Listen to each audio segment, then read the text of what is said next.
On va s'intéresser maintenant à la prise en charge, justement, et ce qu'on propose pour limiter l'incontinence et son retentissement psychologique. Comment s'organise cette prise en charge au cours de la grossesse? Est-ce nécessaire d'intervenir, sachant que l'incontinence, vous l'avez dit tout à l'heure, régresse généralement après la grossesse? Est-ce qu'il est important d'intervenir? À partir du moment où la patiente ressent une gêne, le vit difficilement, il est important en tout cas d'en parler avec elle et d'essayer de lui proposer des solutions. Par contre, ces solutions pendant la grossesse, la prise en charge n'est pas aussi pertinente qu'après, comme vous disiez d'ailleurs, ça régresse généralement après. Donc la vraie prise en charge aura lieu après. Dans les prises en charge, il y a donc les médicaments, donc ça, disons que ce n'est pas très utile, même s'ils ne sont pas contre-indiqués vraiment pendant la grossesse, donc ils ne sont pas vraiment indiqués, d'autant que ça va disparaître, donc on ne va pas donner de médicaments comme les anticholinergiques pendant la grossesse. La chirurgie sort de question, parce que là, ce serait complètement aberrant. Il reste la kinésithérapie, la rééducation, et là, ça c'est soumis à discussion. Il y en a qui disent que ça n'est pas forcément pertinent de le proposer. Je pense que c'est dans la démarche préventive, éducative, ça peut être intéressant de rencontrer un kiné, ne serait-ce que pour aborder cette problématique, et puis faire des exercices déjà, de prendre conscience de son périnée, etc. Donc ça peut être intéressant. Et on prépare l'après, en fait. Hein, à titre, c'est pas dans le sens pertinent au niveau traitement physique, mais ça peut faire partie d'une démarche globale et ça peut être intéressant, selon le type de patiente que l'on rencontre, de leur proposer des séances de kinésithérapie pendant la grossesse.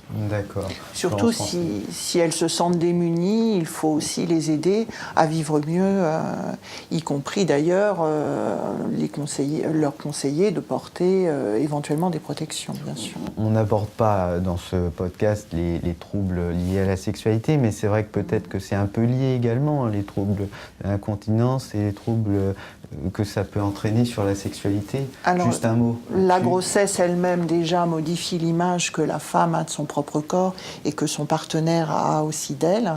Si en plus, évidemment, il y a des troubles d'incontinence urinaire surajoutés, ça rend les choses beaucoup moins faciles. Et là encore, il y a beaucoup à faire pour pouvoir parler avec nos patientes, mais en tout cas, c'est bien le but que de les aider. Stéphanie Coton, existe-t-il des protections justement adaptées à la période de grossesse ou est-ce que ce sont des protections qui sont utilisées pour tous les âges et comment vous, fabricant de protection urinaire, vous avez pris en compte cette problématique? Alors, avant de parler des protections spécifiques, j'aimerais simplement revenir sur le tabou dont on a parlé tout à l'heure, puisque nous, fabricants, en effet, c'est quelque chose que l'on constate. Et très souvent, en effet, on ne parle pas d'incontinence pour les femmes, mais on parle plutôt de fuite urinaire, ce qui permet de faire accepter plus facilement, on va dire, le problème en tant que tel. Mais de manière générale, c'est vrai que c'est toujours associé à une condition médicale, à de la vieillesse. Et on sait que 2/3 des femmes qui sont concernées par les fuites urinaires n'utilisent pas de produits spécifiques. Alors elles utilisent plutôt des produits d'hygiène féminine. Donc par rapport à ça, donc nous, en tant que fabricants de protection et donc en tant que marque TENA, ce que nous proposons, c'est une large gamme de produits et finalement le produit ne dépendra pas de la condition de la personne. Donc on ne va pas parler en fait de produits pour une femme enceinte ou postpartum, on va plutôt parler de l'intensité des fuites urinaires et en fonction de l'intensité des fuites urinaires, on va recommander un produit spécifique. Donc typiquement, dans le cas de la femme enceinte, très souvent les fuites sont plutôt légères à modérées. Donc là, on va avoir des produits de type serviette anatomique, mais spécifiquement pensés pour les fuites urinaires, comme donc, dans la gamme TENA, des produits que nous appelons des TENA Lady. Ouais. Justement, vous parliez des protections d'hygiène féminine, elles ne sont pas du tout adaptées en termes pour recueillir en fait suffisamment. Alors, en effet, donc les protections d'hygiène féminine, c'est souvent ce à quoi les personnes vont avoir recours.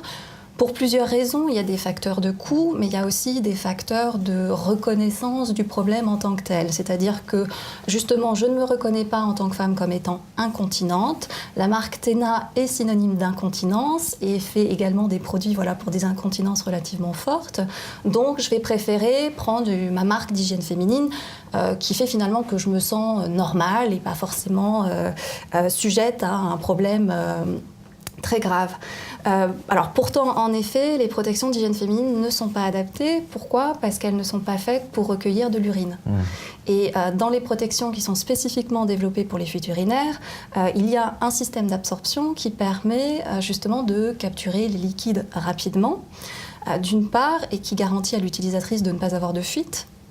Et d'autre part, il y a un système de neutralisation des odeurs, puisqu'avec l'urine, on a une production d'ammoniac responsable des odeurs. Donc c'est ce qu'on va finalement aussi éviter avec l'utilisation de protections adaptées.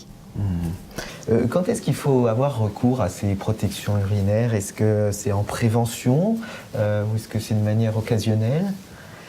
Alors ça reste bien sûr à la personne d'en juger, mais si on parle d'une incontinence qui survient à l'effort, donc quand on rit, quand on éternue ou quand on tousse, on peut très bien en effet porter une protection en prévision d'un petit accident.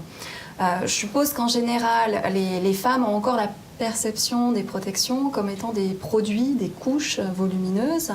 Or, la technologie a fait beaucoup de progrès, on a beaucoup évolué et maintenant on a des protections qui sont très fines et qui sont donc très discrètes et qui peuvent être portées par les utilisatrices en fonction bien sûr de leurs besoins.